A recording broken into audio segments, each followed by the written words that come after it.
Welcome back to the Yu-Gi-Oh channel, guys. We got a ban list prediction for you guys today because, as you know, that time of year is coming up.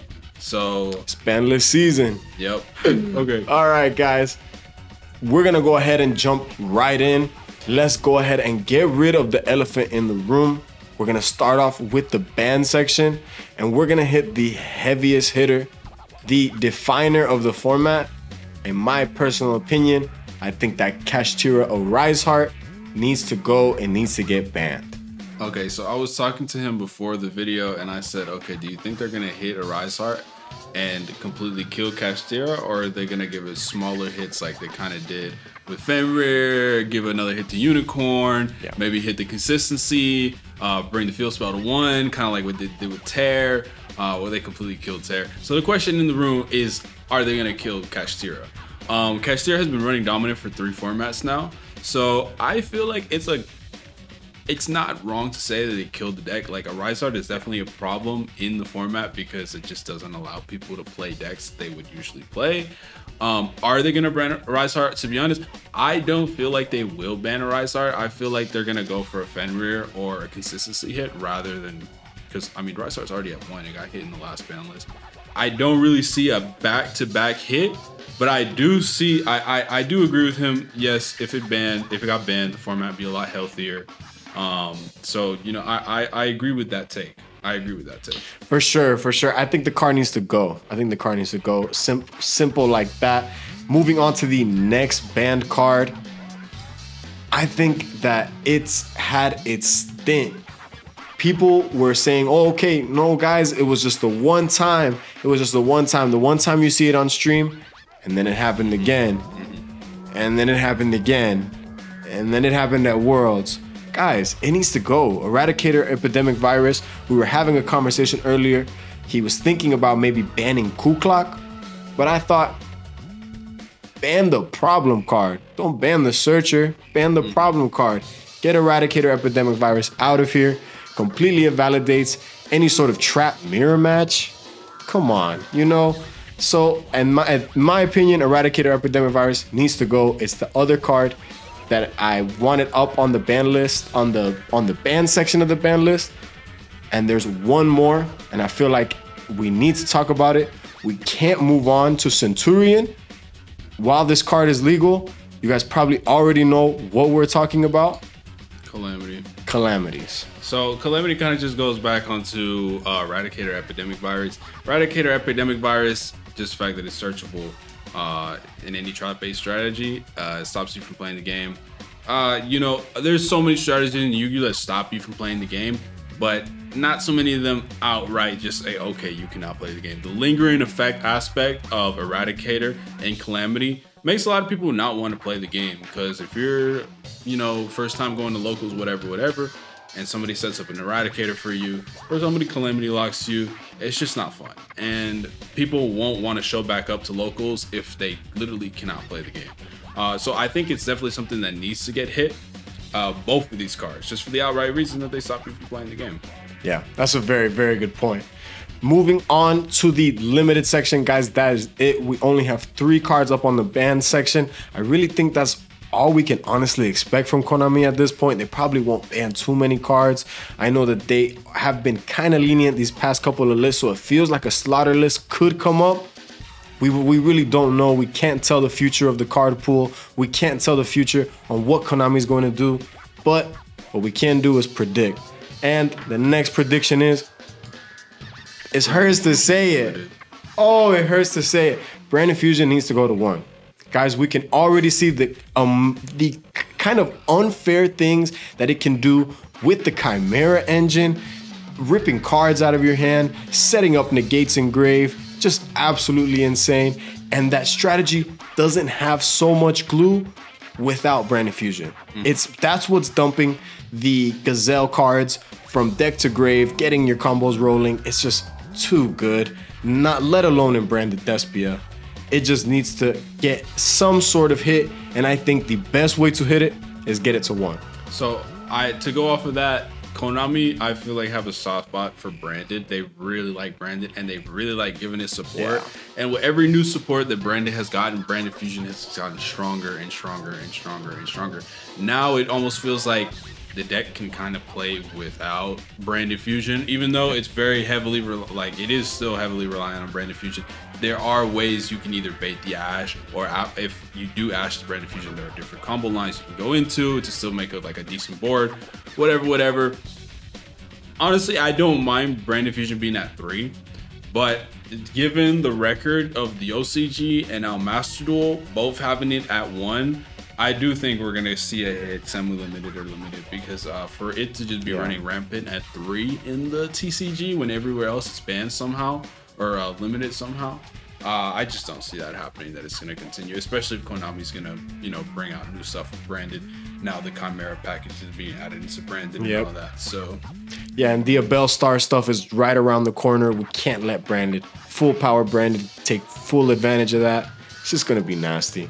The next limit that we have on the chopping block, I think, is It's Time. It was between this or Bishop Lubellion, but I honestly think that we have to be realistic. Konami is a company. They only have just now cashed out on the Bishop Lubellion reprint. They're probably not going to limit or semi-limit that card anytime soon. So what comes to mind is Bishop Magnum. Bishop Magnum feels like that axe is coming down soon.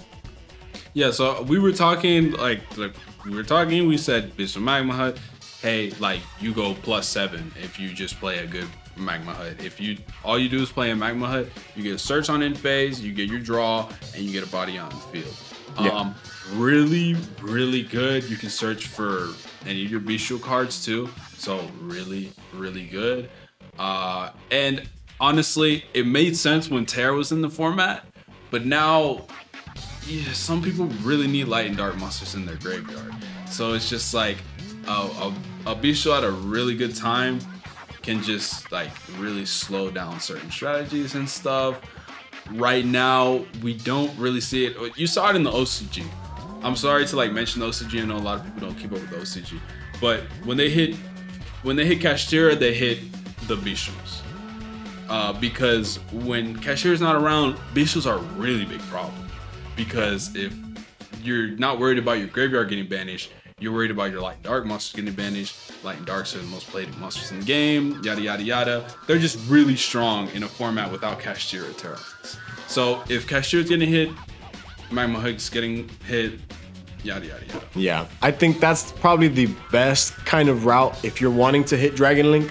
Hitting Striker Dragon, there's no reason to do that. We don't want to kill the deck. Just hit Magnamut, reel in that kind of oppressive state that you get put in when on turn 0, they're searching for such a powerful engine piece because it searches for any dragon. You really need to reel in that power for Dragon Link. So I think this is the best compromise we have. I don't want to ban Striker Dragon. I think that would be completely unfair. The next limit going 2-1 would be Sleepy Memory.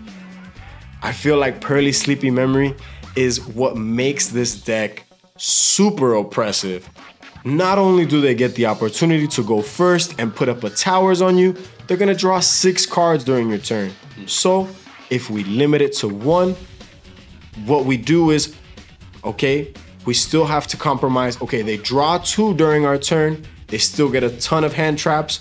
The continuous spell has a lower chance of adding it to hand, the same amount of chance of adding the delicious memory. So I really feel like this needs to go to 1 to reel in Pearly, because if we hit everything else and leave Pearly untouched, then Pearly easily is the best deck in the format.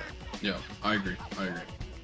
The next card, and this one I have going to 1, is MX Saber Invoker. It's gonna be one of those cards they bring to 1 just kind of as a test. Yeah. They're not really gonna see it doing anything. So maybe two Banlists down the line, it's gonna randomly go to unlimited. I don't see any strategy. I don't know of any strategy that can use this card exactly. If you guys do know a strategy that can abuse this card, let us know down in the comments below. But yeah, we don't see any reason that it should still be. Yeah, exactly. This is a kind of he got axed because of Zodiac. It's not even MX Saber, the actual archetype that got it banned. It was the fact that Zodiac was taking advantage of it. So that's what ended up getting this card on the ban list. But I think it's its time. The only deck I can think of is what, maybe Phantom Knights? Come on. Yeah, bring it back. OCG brought it back. Master Duel is working on bringing it back. I think that if not this ban list, then the next ban list, it'll come to one. Now getting into our, oh no, sorry guys. We have one more limited slot, and that is Pot of Prosperity. It needs to go. It needs to go. Yeah, he made a good argument earlier that's like, you know, honestly, bringing Pot to 2 or 1 would actually help this strategies that use it, so you're not drawing multiples of it or revealing another Pot off of Pot. I think Pot is at a really good spot at 1. Kashtira really had a good time with Pot of Prosperity. Kashtira and taking advantage of the cost. Yeah, they go together like peanut butter and jelly. But that's not to say Pot of Prosperity cannot be used in nearly every single deck. It's a really good card for consistency in general. And it's just too good. It's just too good. Absolutely, absolutely. It needs to go at least to 1. If they semi-limit, I won't be too upset. All I know is that you're just really helping people at that point. Then moving on to the semi-limited, the first semi-limited, in my opinion, I feel like Kashtira Fenrir deserves that malicious kind of treatment where it could potentially stay on this list for the rest of its existence. I really think that Fenrir is such a good card in its design. In its design, it's awesome. It gets rid of floodgates. It's an immediate challenge to so many boards going second. It's such a good card in its design. I really do like the way that Fenrir plays into the metagame. But do I think that Kashtira deserves to run around with 3 of it? No, absolutely not. It's one of the best openers in the deck. And just with a single Fenrir, I mean, you can search for God knows how much damage. You can put up an OTK without even touching your extra deck. It's just ridiculous. Yeah, and thing about Fenrir is it's a searcher. So you can go into Rise Heart, bring out Rise Heart, go into XC7. Like, it's a 1-card XC7. You know, if you have the Rise Heart. And Kashtira in general is gonna be super consistent. If Fenrir's at 2, Unicorn is at 2, that's because of Theosis, that's because of Birth, that's because of the field spell that also searches. Like, Kashtira has way too much consistency to completely die out with a Rise Heart being banned and Fenrir being semi-limit. Won't be as good as a strategy, obviously, but you know, I'll play devil's advocate for Kashtira. I'll say, you know, that it will still be viable. 100%. Consistency is still going to be there.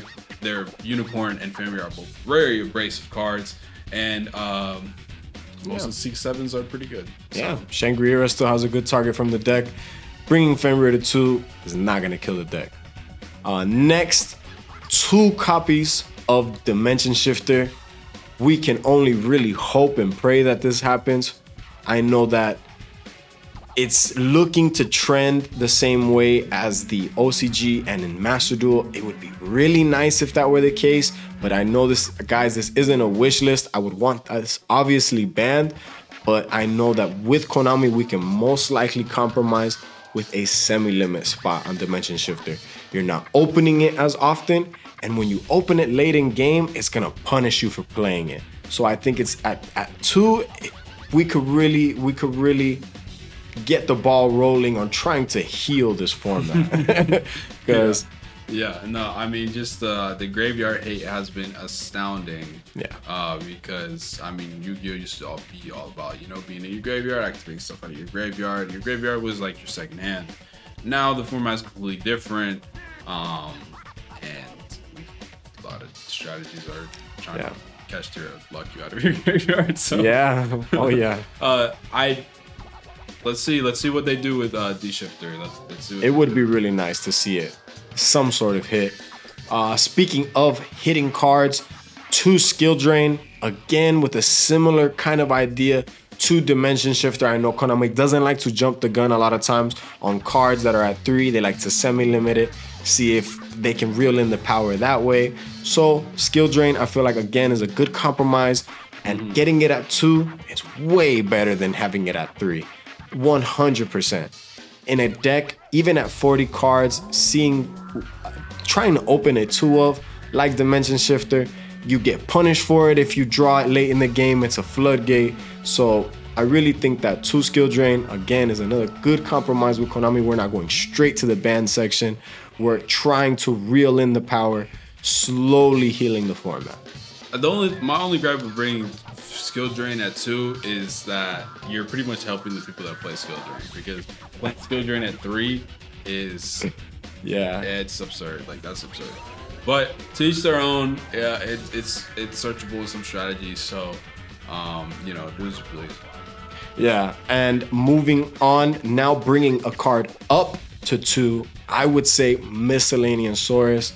I'm not even sure why this card got limited in the first place. It got limited right around when Scrap Raptor released. I don't know if you guys remember that format, but dinosaurs were full power, quote unquote, with Scrap Raptor for like a week, I think, like a week or 2. I went to locals with it one time and Miscellaneousaurus got hit. So I really think that we're in a format where this card can't even really activate or resolve. You can't even play in graveyard anyways. So I think it would be really smart on Konami's part to unban semi-limited Miscellaneousaurus. Do I think Konami's being capable of being smart? That's another question. But I mean, people love dinos. I think this card has seen 100%. one too many formats being limited. And yeah, bring the consistency back to dinos, bring the blanket protection back to dinos. They're a cool strategy, very cool rogue deck. People love dinos, and I think if they bring it back to semi-limited, you know, it's another step in kind of like healing the format and stuff. 100%, 100%. They just dropped some big dino support, so it would be really cool to see this go down to 2. Yeah, for sure.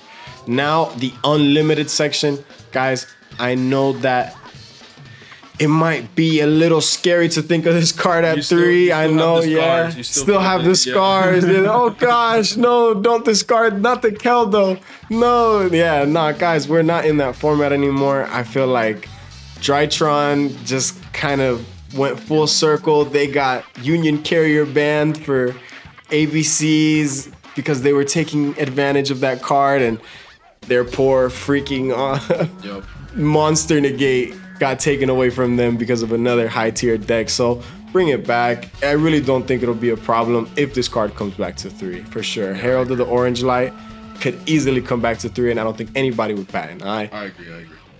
And now this one might be a little scary as well. I know that bringing back Gazelle to 3, and I'm not talking about jumping to 2, no, bring it back to 3. I think Gazelle, that's what Salomon Great needs right now. They just got some amazing support, and God knows that set needs help. Have you guys seen the price? You can get a booster box for like 40 bucks, maybe. And that might be too high. That might be too high. I think you can go on TCG Player right now and get a Soul Burning Volcano box for maybe 40 bucks. That's absurd. It's a failed product. They bring Gazelle back.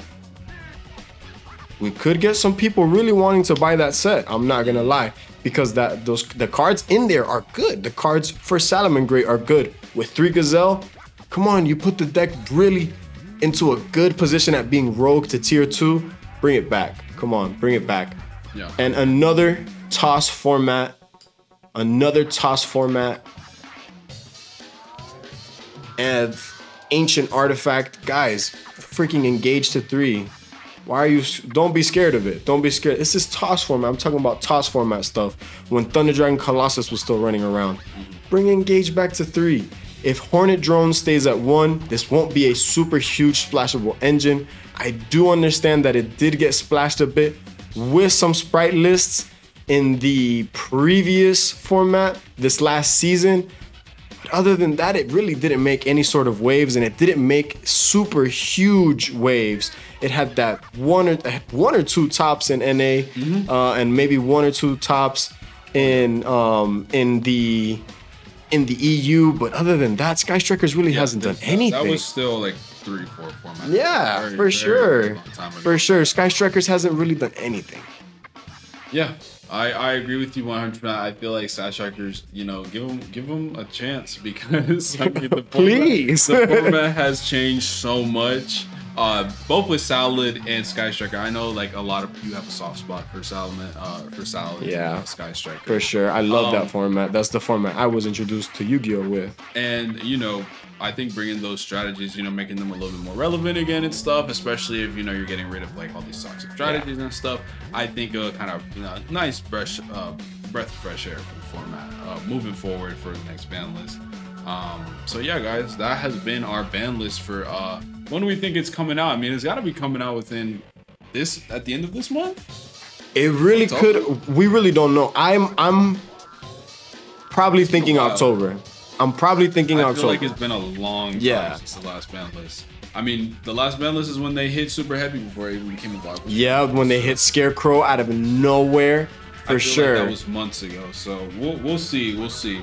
But anyways, guys, stay tuned, because as soon as the ban list drops, we are going to talk about it, guys. We have a new series that is in the works for you guys. So, you know, be prepared. Yu-Gi-Oh! House is coming in. We're coming in strong. More Yu-Gi-Oh! Content every day. All right, guys. Peace.